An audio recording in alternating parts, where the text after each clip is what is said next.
Alam mo na may raid I was informed by my ground commander, sir, before the raid started. after the raid started. After You never knew that there was a raid? No, sir. No?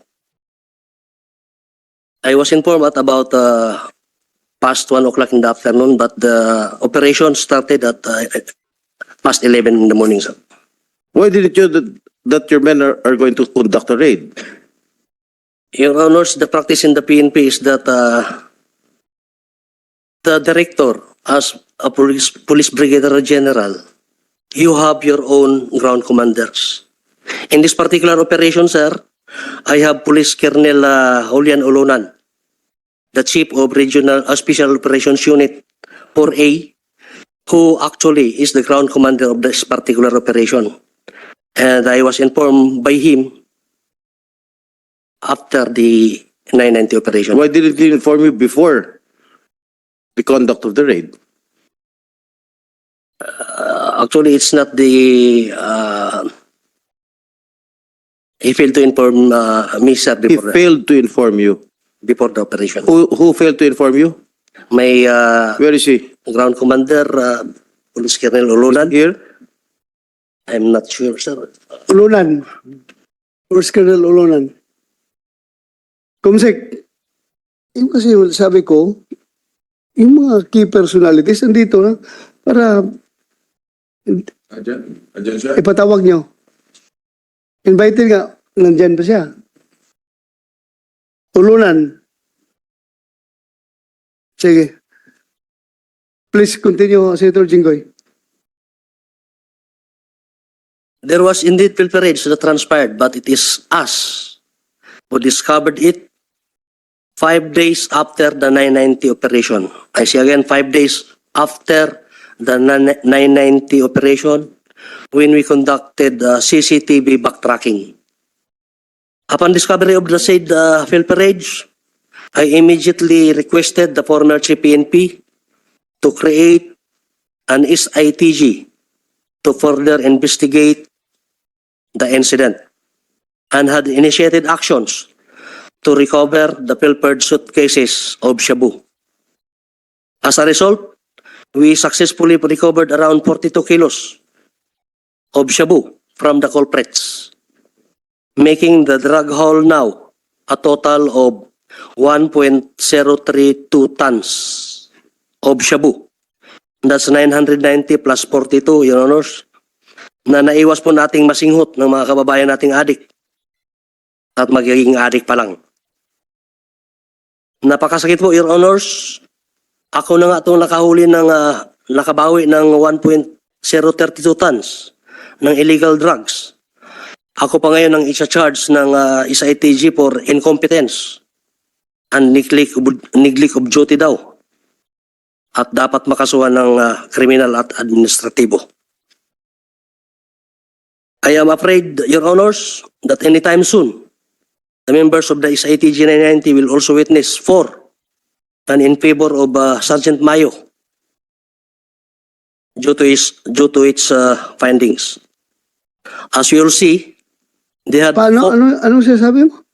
Natatakot ka na yung witness, Members sir ng SITG 990 members ng SITG 990, will be subpoenaed by the court to witness for and in favor of Sergeant Mayo, sir.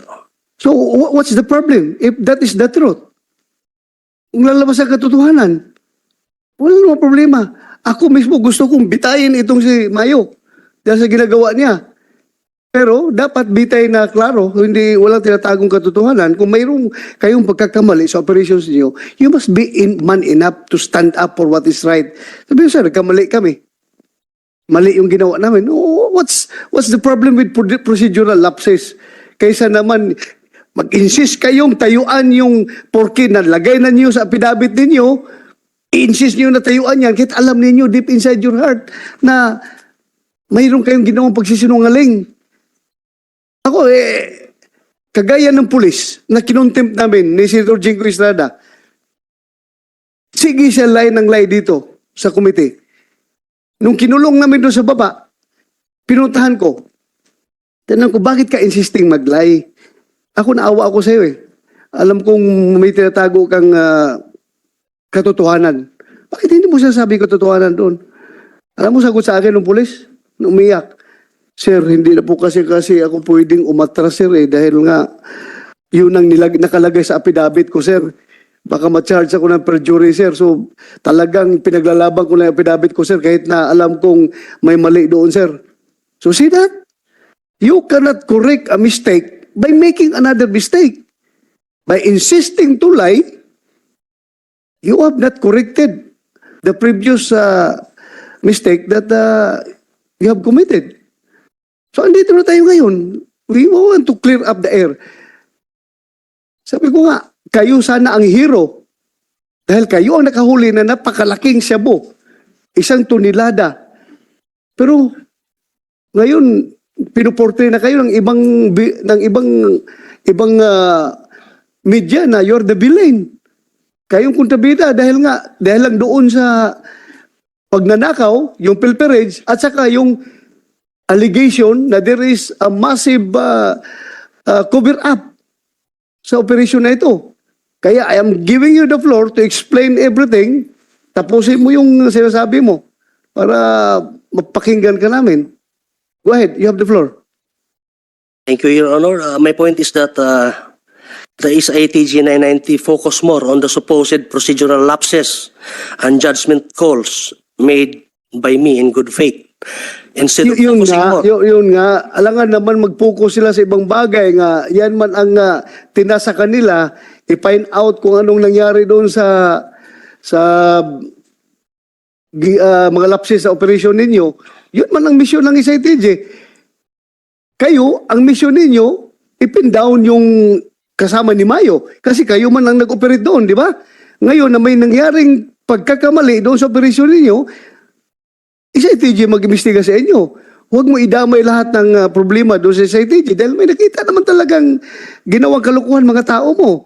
Kitang-kita sa CCTV na naghahakot sila ng shabu, sinakay sa kotse, sinakay sa motor.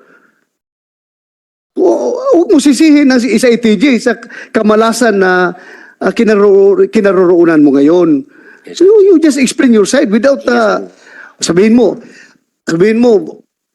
ma-exonerate si Mayo nito dahil nga sa mga investigasyon na ginawa ng SITG.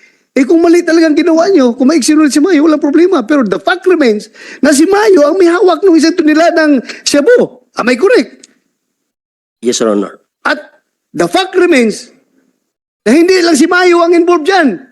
Alam ko, mayroon bang mas malaking nasa likuran ni Mayo. I agree, Your Di Honor. ba? I agree, Your Honor. Oh, that is your job. I-pin down mo yung tao na nasa likuran ni Mayo. Kung sino yung mga siraulo na yun na mamayagpag dito sa droga. Kaya lumaki ang problema sa droga dahil sa mga opisyal na ganyan. Ha? Yan ang trabaho mo. Huwag ka sige iwas sa responsibilidad kung anong pagkakamali na nangyari sa operasyon ninyo. No, focus doon sa malaking problema. Itong 1 toneladang shabu. I commiserate with you na masama ang loob mo ngayon. Napakalaki accomplishment mo. Ngayon sa iyo na nakatutok dahil nga nagkamali kayo sa ginawa ninyo. Aminin ninyo. Huwag kayo sige iwas dyan. Perjury. Bilabol man yan perjury na offense. Sabihin nyo, nag-execute kami ng affidavit na ganito dahil ang sitwasyon ganito. Wala man. Gawin niyo yan. Basta ang importante lalabas ang katotohanan. Huwag nating itago ang katotohanan. Domingo, the truth shall set you free. Hindi mo maitago ang katotohanan. Kahit anong explain mo dyan. Sige, continue. Mr. Chair, Your Honors, for your information, I was excluded in the investigation. After the creation of SITG 990, I had verbal and written orders to refrain from conducting any further investigation on Sergeant Mayo, sir, because those involved were PDIG personnel, and that the SITG 990 will take charge of everything, sir, of all investigations.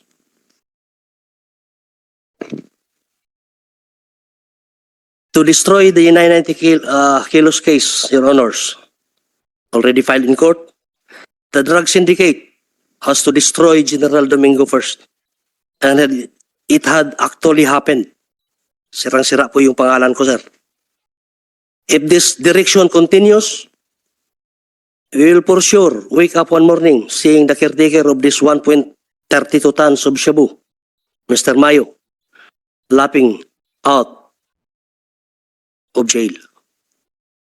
The strategy to fight and curb illegal drugs operations is very much different from the common crimes, Your Honors, where a case is considered solved as soon as the suspect is arrested and charged in court. It is much more complicated. In fact, pag nakahuli tayo ng buntot, hindi po tayo hinto at ipaalam sa buong mundo na nakahuli tayo ng buntot. Sa halip, pinahatak natin yung buntot para makita yung ulo. An anti-drug Mayo, operation, buntot, ulo. bandang buntot pa, sir. Ha? Bandang buntot pa, sir. Bandang buntot pa. Yes, sir. Si Mayo. Yes, sir. Mayo, nakapag-swear ka na ba? Yes, Your Honor. Tanggalin mo yung face Sa mask drug mo. syndicate, buntot ka, ulo. Your Honor. Buntot ka, ulo. You just, pili ka lang sa dalawa. Sa drug syndicate, buntot ka, ulo. I invoke my right to remain silent, Your Honor. Diyan ka na naman. Inbook. Sige. Mag-inbook ka na mag-inbook dyan. Continue. We seriously Wait. take and consider all available information as the situation dictates, Your Honors. In this particular operation, I took appropriate courses of action based on my judgment calls. The drug syndicate, which had lost over 7 billion worth of shabu, had struck back as they have the money, power, and resources to counteract and even knock down a police brigadier general.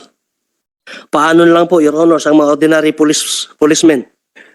Gaganahan pa kayo silang lumaban sa illegal na drugs kung ganito naman.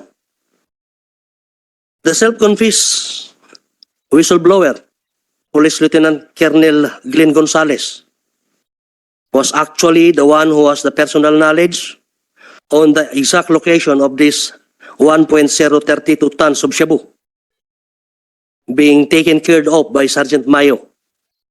Kaya nga po nandun siya mismo sa crime scene na hindi naman siya assigned sa pidig.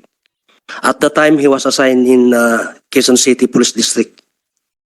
And I also believe, Your Honors, that he may be one of the informants in the recently seized 575 kilos of shabu in Baguio last March, worth 4 billion pesos.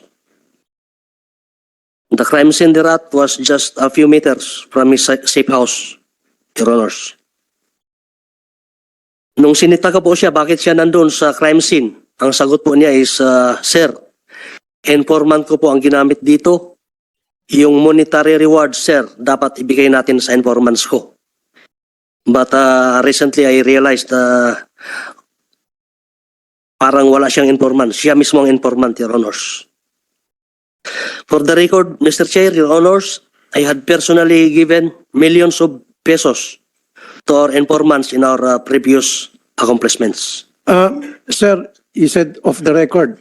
This is on record. For the record, sir. Akala ko sinabi mo off the record. For the record, sige, go ahead. Thank you. Continue. He utilized his own men who at the time were assigned with PDEG's and Intelligence and Foreign Liaison Division. His former unit, yung unit po dati ni Police Lieutenant Colonel Gonzales, sir, before his reassignment to QCPD, led by Police Master Sergeant Rebosora, who, by the way, together with Police Sergeant Catarata, were already cited for contempt by this committee on March 15, 2023. That particular team, the same team which had earlier seized the 990 kilos of shabu, was the team that took out some suitcases outside the crime scene with the apparent supervision of Police Lieutenant Jonathan Susongko, another trusted man of Police Lieutenant Colonel Gonzales. Police Lieutenant Colonel Arnolfo Ibanez, my colleague here beside me, the commander of the arrested Mr. Mayo, was the one who assured me that we would get a bigger warehouse of illegal drugs through the use of Mr. Mayo. At that particular time, Mr. Chair, Your Honors, it dawned to me dahil nilaglag ni Police Lieutenant Colonel Gonzales yung bata ni Ibanez na si Mayo, ay gusto na rin ilaglag ni Colonel Ibanez yung budiga ni Gonzales. Kaya po pumayag ako at nirecommend ko sa former Chief PNP na magkaroon ng follow-up operation. Nagbigay naman ng clearance si former Chief PNP, kaya sinabihan ko si Ibanez na ituloy ang follow-up operation sa sinasabi niyang budiga. Stop ka muna dyan. So yung sinasabi mo may clearance kay Chief PNP. Does that mean na may clearance ka na itago si Mayo na hindi palutangin as suspect, or ano ang ibig sabihin ng kasi dito tayo ngayon kaya nag-file ng resolution si Senator Bong Revilla dahil sa alleged na malawakan na cover up. Yung sinabi mo kasi na alam yan na yan ni Chief PNP, para tuloy na iniisip ng taong bayan na si Chief PNP ay kasama sa cover up na hindi palutangin si Mayo. Ano ibig mong sabihin nung sinabi mo na alam na ito ni Chief PNP? Ang pinaalam ko po sa former Chief PNP is follow-up operation, Your Honor. Wala po kaming usapan na hindi kasuhan si Mayo. In fact, inutusan niya pa ako na siguraduhin kasuhan si Mayo. Ang kinuha ko lang po ng clearance, Your Honor, is the follow-up operation dun sa pangalawang, mas malaki pang warehouse ng illegal drugs, sir. General Azurin, do you confirm the statement of General Domingo? Yes, Mr. Chairman, sir. As far as yung follow-up daw niya na another budiga na ang may-ari si Gonzales, binanggit niya sa'yo yan? Not I can remember, Your Honor, but ang alam ko is may follow-up operation. That's why nagbigay po ako ng go signal, sir.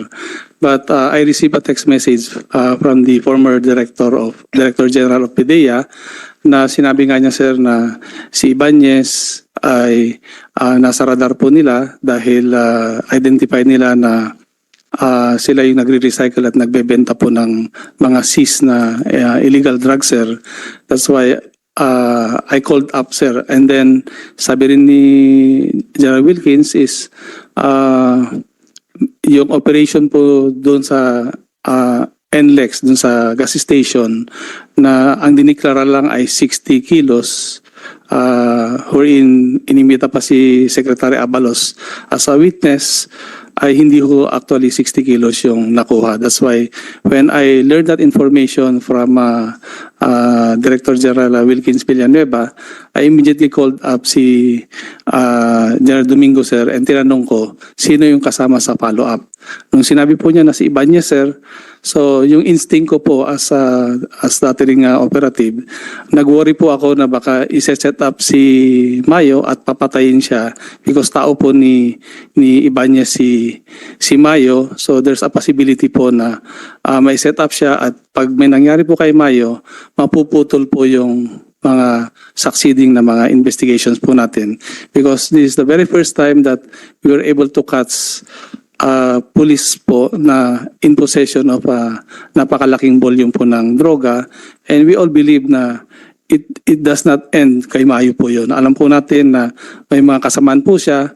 Unfortunately ay hindi po niya nire-reveal until na-create yung SITG 990, wherein nakita po natin yung mga iba't ibang mga players po o iba't iba po mga operative ng droga na kung saan ay may kanya-kanya po silang mga modus operandi in presenting mga drug operations as well as in trying to recycle or save a portion of the drug seized po, sir. Kaya nga po, ang question nga dyan is, if the drugs that were seized ay totoong galing sa operation, bakit po nasa WPD lending? Hindi po ba dapat ay nandoon po dapat sa custody ng opisina ng Philippine National Police. So these are the questions that we really need to determine bakit kailangan na may stopover at dadalhin po sa WPD lending under the parang pang-custody po ni Master Sergeant Mayo, which is also part of the question that was posed by Senator Raffy Tulfo kanina po, sir, na ano po ba yung source nung drugs na yan? Was it savings? What is that part of the volume that is being imported or ano, sir?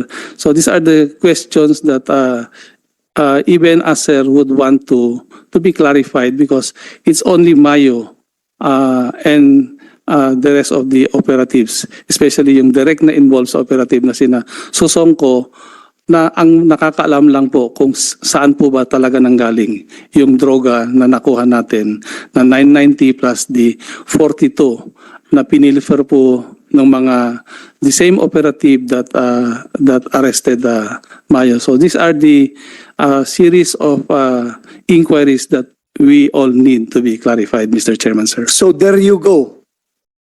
Takot kang ipapatuloy yung follow-up operation, baka papatayin ni Ibanez yung kanyang tauhan na si Mayo.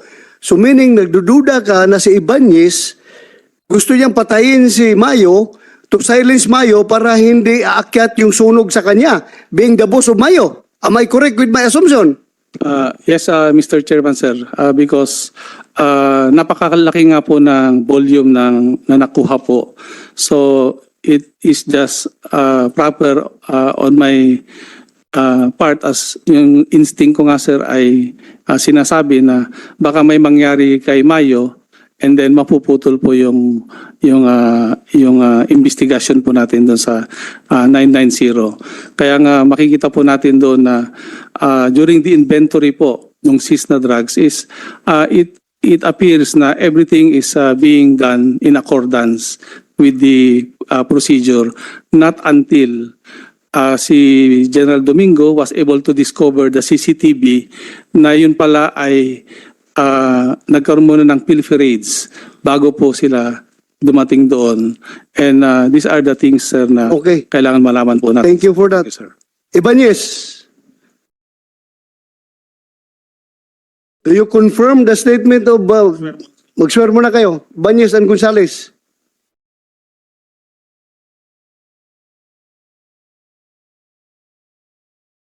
May I also request the other police officers who are at the back to take their oath. Pati yung grupo ni Susungko, kayo dyan. Nag-swear na ba kayo? Tapos na. Meron pa? Yan.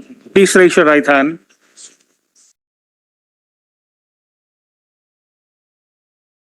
Yan. Do you swear to tell the truth, the whole truth, and nothing but the truth in this investigation? Yes, sir. Thank you. Please take your seats.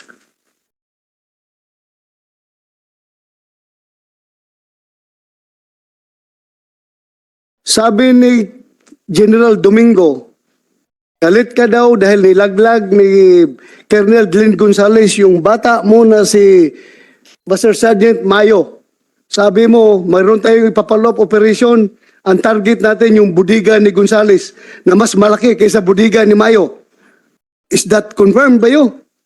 You confirm that? Hindi po totoo yun, Your Honor.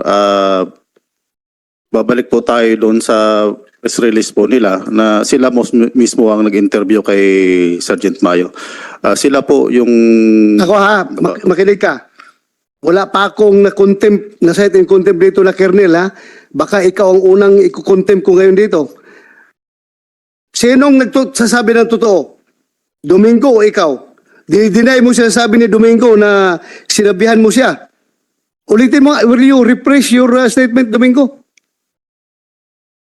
Ang pagkasabi po sa akin ni Colonel Ibanez, Your Honor, is that may mahuhuli pa tayong isang budiga pa na mas marami pa dito sa nakuha nating unang budiga. Kaninong budiga daw yun? Wala po siyang binanggit na Gonzales, sir. Kay Gonzales, pagkaintindi ko lang, it just dawned to me na in my own assessment ay maaaring ang gusto niyang ituro ay yung budigan ni Gonzales. Dahil nga, Sinong Gonzales? To si Colonel Gonzales? Gonzales,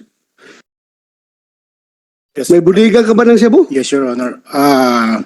Negative, Your Honor. Actually, Your Honor, yung mga statement po, sir, ni Sir Domingo, sir, lahat po yun, sir, hindi po yun totoo, sir. Gumagawa po siya, sir, ng kwento na hindi naman po totoo. Kung makikita po sa CCTV, sir, kasama ako doon sa nag-uusap-usap, sir. Masama lang po, sir, ang loob nila dahil, sir, nagsabi po ako, sir, ng totoo. If you remember, sir, nung andito sila, sir, nung first hearing, sir, sinabi po nila na nangyari po, sir, yung bypass 4:45 po ng hapon. Nung lumabas po yung affidavit ko, sir, tapos lumabas din po, sir, yung CCTV, lahat na po sila, sir, nag-align dun sa mga statement ko. Ngayon, sir, kailangan po nilang sirain, sir, yung credibility ko, sir. Kasi ako po, sir, yung nagsabi ng katotohanan, sir. Yung totoo po doon, sir, si Sergeant Mayo, sir, nahuli na po, sir. Alauna pa lang, sir. Then, nung dumating po ako doon, sir, ng about 4:30, sir, dahil tinawag po ako ni Sir Ibanez, nag-usapan po doon, sir, hindi kakasuhan si Mayo, kaya nag-react ako, sir. Kasi prior to that, Sino sir, nagsasabing hindi ka kasuhan si Mayo? sir, si Sir Olonan at saka si Sir Domingo, sir. Andun kami, sir. 5 kaming nag-uusap doon, sir, including Major Salmingo, sir. Then, nung nag-react ako, sir, ang sabi ni Major Salmingo, sabi niya, sir, okay na po ang lahat. Naitago po namin, sir, yung uniforme at saka magamit ni Sergeant Mayo. Ang problema po, sir, before that, sir, nakapag-report na po ako sa PIDEA, sir.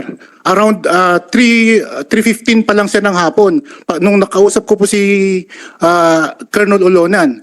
Nung sinabi ko po dun sa PIDEA, sabi ko kay, in the person of Sir Alvarino, sir, sabi ko, sir, may huli po, sir, ang PIDEG. Sir, ang problema nga lang po, sir, parang tropa po, sir, ng PIDEG yung nahuli din. Sir, yun po, sir, ang sinabi ko sa kanya. Kaya, sir, nung dumating po ako doon, sir, na pinag-uusapan, sir, na hindi kakasuhan si Mayo, sir, nag-react po ako. Ang problema nga lang po, sir, mga senior officers ko po sila, sir. Hindi ako, sir, makapagsabi siya na ganito dapat nang gagawin, sir. Pero, sir, yung sinasabi ko, sir, dapat sundin natin, sir, yung procedure. Hindi po namin, sir, sinunod yung procedure, sir. Kaya, sir, nung dumating po si Sir Santos, sir, nung paggabi na po, nung sinabi po niya, sir, na huliin si Sergeant Mayo, sir, alam ko, sir, na andun lang si Sergeant Mayo, sir, sa labas ng WPD Linding, sir. Kaya pag alis po, sir, ni General Santos, sir, sinabihan ko, sir, Sir Domingo, sir, anong next na gagawin natin? Sir, ang sabi ni Sir Santos, sir, huliin na si Sergeant Mayo.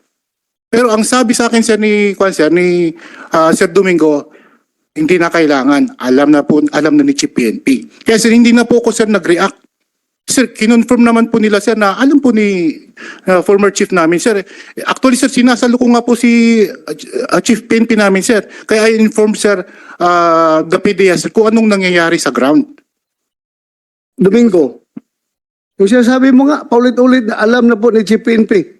Yung ba yung ibig sabihin na sinasabi ni Gonzales na alam na ni Chief PNP na hindi ilulutang si Mayo? Your Honor, sa Lieutenant Colonel Gonzales is just muddling the investigation. Please answer my question. Ang alam po ni former Chief PNP, General Asuren, sir, is the follow-up operation. Yun po ang binigyan na ng clearance. Wala po kaming usapan na hindi kakasuhan si Mayo, hindi i-report yung 990. Your Honor. Sir, Your Honor, sir. Sir, wala pong follow-up operation, sir. Sir, yung kay Duhay Lungsod, sir. Sir, mayroon po yung separate na Copland, sir. Ibang trabaho po yan, sir. Alam po yan, sir, ni Sir Ibanez, sir. At pag follow-up operation, sir, ang pinag-uusapan natin, sir, sino ba dapat na magfa-follow up? Kung sino dapat ang nakahuli kay Sergeant Mayo? Iba, sir, eh. Si Sir Ibanez, sir, eh. Gagamitin si Mayo. Bakit itinanggal si Sergeant Mayo dun sa crime scene? Because of tactical decision. Sir, wala pong tactical decision, sir, sa 9165, sir. Sir, sa PIDEG, sir, isang batas lang po, sir, ang ini-implement natin, sir. 9165. Yun lang po, sir. You cannot question the wisdom of your commanders kung sasabi yan na tactical decision niya na may papalo up siya. Yes, sir. Ikaw rin, maging commander ka rin. Alam mo Yes, rin sir. kung paano gagawin pag may mga ganong kasong papalo up. Yes, sir. Pero sir, wala po kaming usapan sir na tactical decision, sir. Sir, tinanggal po talaga si Mayo doon, sir, para mapaniwala nila, sir, na wala si Sergeant Mayo doon, sir. I agree with you. In fact, dito sa report, balikan kita Domingo, dito sa spot report mo, tutado from Director Pidig, spot report, violation of RA 9165, bypass operation, date October 8, 2022. Oh.